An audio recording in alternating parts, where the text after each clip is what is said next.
दोस्तों, आप लोगों को ऐसा नहीं लगता है कि इन दिनों बॉलीवुड में एक कंपटीशन चल रहा है कि आओ बदले भारत का इतिहास। तो भाई मैंने ये बातें क्यों कही है, चलिए मैं आपको बताता हूं इस छोटे से रिव्यू के माध्यम से। हेलो फ्रेंड्स, मैं हूं नरेंद्र और मैं आपके लिए लेकर आया हूं और एक खास रिव्यू जो कि जुड़ी हुई है उस वेब सीरीज से जिसे कल लॉन्च किया जा चुका है ओटीटी प्लेटफॉर्म यानी कि डिज्नी प्लस हॉटस्टार पर। यानी कि भैया मैं बात कर रहा हूं द एम्पायर की, जिसे कल ही मैंने देखा। और भाई जब मैंने इस वेब सीरीज को देखा तो भैया दिमाग में जो सबसे पहली बात आई ना वो ये थी कि भैया इससे बेहतरीन तरीका और कोई नहीं हो सकता है किसी भी इंसान के लाइफ को ग्लोरीफाई करने का। यानी कि भैया इस वेब सीरीज की जो कहानी है वो बाबर के जीवनी के इर्द गिर्द घूमती नजर आ रही है। और भाई बाबर के जीवन का महिमा मंडन जिस तरीके से इस वेब सीरीज में किया गया है उसको देखने के बाद आप भी ये सोचने पर मजबूर हो जाओगे कि जो इतिहास आप लोगों ने बाबर के बारे में पढ़ा था क्या वो सही था, या फिर ये इतिहास जो हमें बताने की कोशिश की जा रही है इस वेब सीरीज के माध्यम से ये सही है। भाई मतलब ये हद है मेरे भाई, हद है। बॉलीवुड के मेकर्स को इन दिनों हो किया गया है। भाई बाबर का इतिहास कितना रक्त रंजित रहा है ये हम सब अच्छी तरीके से जानते हैं। बाबर इंडिया क्यों आया था ये हम इंडियंस अच्छी तरीके से जानते हैं। बाबर इंडिया आकर क्या किया था ये हम इंडियंस अच्छी तरीके से जानते हैं। लेकिन बाबर को तो भैया इस वेब सीरीज में ऐसा दिखाया गया है कि वो तो बहुत ही नेक दिल और बहुत ही सुलझा हुआ इंसान था। यानी कि भैया वो तो पोयम लिखता था, शायरी लिखता था, अच्छी अच्छी बातें करता था, वो इंसानियत की बातें करता था। उसके अब्बू उसको हमेशा इंसानियत की बातें सिखाते थे।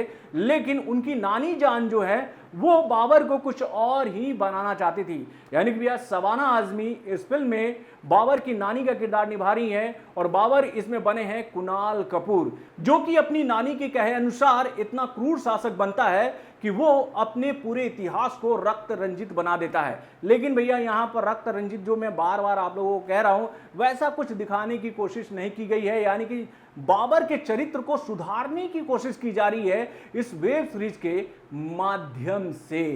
तो भाई अब चलिए हम लोग बात नहीं करते बाबर की इतिहास की। बाबर के इतिहास के बारे में हम सबको अच्छे से पता है। और भाई ये बॉलीवुड के मेकर चाहे जितना भी ग्लोरीफाई कर ले मुगलों के इतिहास को वो बदला नहीं जा सकता है। यानी कि भैया ये बात मैं ताल ठोक कर आप लोगों के सामने कह सकता हूं कि भारत का कोई भी शासक किसी दूसरे देश में लूटपाट की उम्मीद से कभी गया ही नहीं था। लेकिन दूसरे देश के जितने भी इन्वेंडर हैं जो वहां से लूटपाट की नीयत से इतिहास आते थे तो वो क्यों आते थे भैया, वो क्यों आते थे, उनकी नीयत क्या होती थी भारत में आने की? तो भैया उनके पास खाने को दाने नहीं थे और भैया उनको पता था कि भारत जो है वो सोने की चिड़िया है, सोने की चिड़िया। और इसी उम्मीद में भाई चाहे मुगल हो, अंग्रेज हो या फिर उसके बाद फ्रेंच हो, सब ने इसी उम्मीद में भारत के ऊपर में अटैक किया।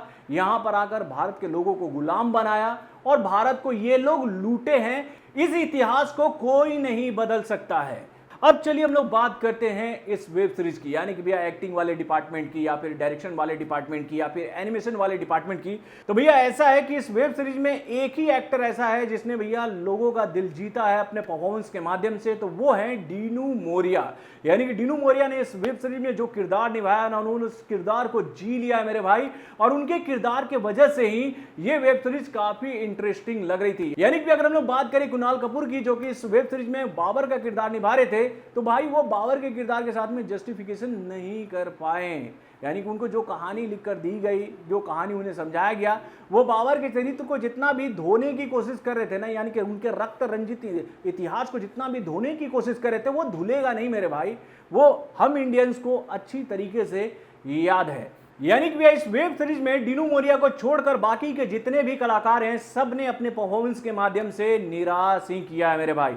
उसके बाद अगर हम लोग बात करें इस वेब सीरीज के वीएफएक्स वाले डिपार्टमेंट की, तो भाई वो तो बहुत ही कॉमेडी था, कॉमेडी। यानी कि इस वेब सीरीज में कुछ ऐसे सीन थे कि जिसको आप देखने के बाद सोचने पर मजबूर हो जाओगे कि भैया ये वीएफएक्स बनाया किसने। यानी कि जब आप वो वाला सीन देखोगे कि जब बाबर इंडिया आता है लोधी के अगेंस्ट लड़ने के लिए और वो अपने तोपों से गोले चलाता है उसके किले पर, और भाई उसके गोले जब जाके किले के दीवार पर टकराते हैं तो भैया वहां पर कुछ भी नहीं होता है, बस वहां पर एक ब्लास्ट वाला इफेक्ट आता है। लेकिन वहां पर डेंट हुआ, गड्ढा हुआ या फिर दीवार को कुछ नुकसान पहुंचा वैसा कुछ भी नहीं नजर आता। यानी कि वीएफएक्स इतना कॉमेडी वाला था कि उसकी हम जितनी भी तारीफ करें वो कम है।